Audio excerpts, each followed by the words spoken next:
Hey, welcome back to the channel and to the ongoing series Book Club, where we look at books written by or about successful entrepreneurs and discuss what we can learn from them. Today we're looking at 0 to 1 by Peter Thiel. This book is not new. It's widely considered to be an absolute cracker of a business book, and there is a very good chance you've already read it. I've personally read it 3 times, and I'm only doing this particular book club because it's an all-time favourite of mine and I wanted to share that with you. Before we get into it, let's have a look at the author himself, Mr. Peter Thiel. Peter Thiel is basically 21st century tech royalty. He was part of the team behind PayPal along with a certain Elon Musk.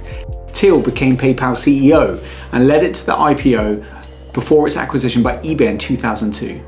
He was an early investor in Facebook and SpaceX, and he's widely considered to be one of the most forward-thinking leaders in Silicon Valley.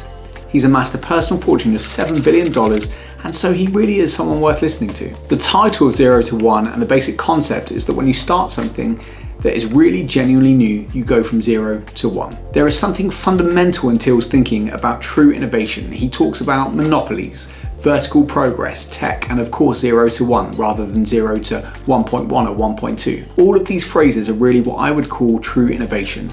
Actual brand new ideas, not incremental. He says that the next Bill Gates won't build an OS, the next Larry and Sergey won't build a search engine, and he's right. These big steps, these real innovations, these 0 to 1s only happen once. Thiel's entire thinking is encouraging true original ideas. He makes a case for challenging yourself to think differently, something he calls contrarian thinking. Don't accept the norms. Don't assume that something is the way it is because it's the way that it's always been. It doesn't have to be that way. Now, contrarian thinking is not to say you should reinvent every wheel. Thiel believes in fundamentals. If the product is where Willy Wonka would come up with the next everlasting gobstopper, 0 to 1, then the sales floor and the mass production factory is quite the opposite. It's a place for operational excellence and execution. Not every aspect of business requires revolution. He also encourages long-term thinking. He talks decades, not days, but it's Thiel's take on culture that I find myself most aligned with.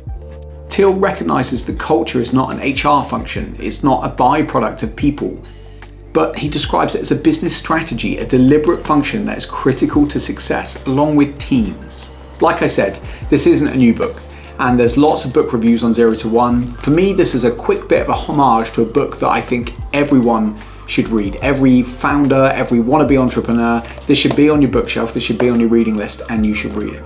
Like all business books, if there's one thing you can take from it and remember it, then it will be a great use of £10. The link for the book we'll put in the description below, and I hope you found my short insight, my short summary helpful. Thank you for watching. Subscribe if you'd like more from this channel, and I'll see you on the next one. Take care.